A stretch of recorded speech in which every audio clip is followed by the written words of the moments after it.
Alright y'all, so once the 5 screws are out, you can remove this. You can remove this one or two ways.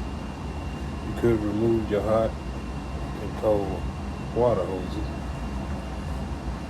Or I just picked up on this.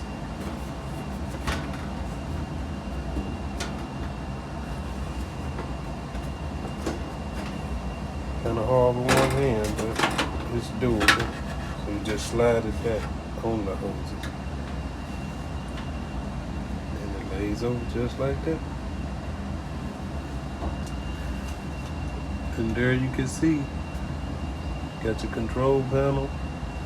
This your hot and cold. Simple, right?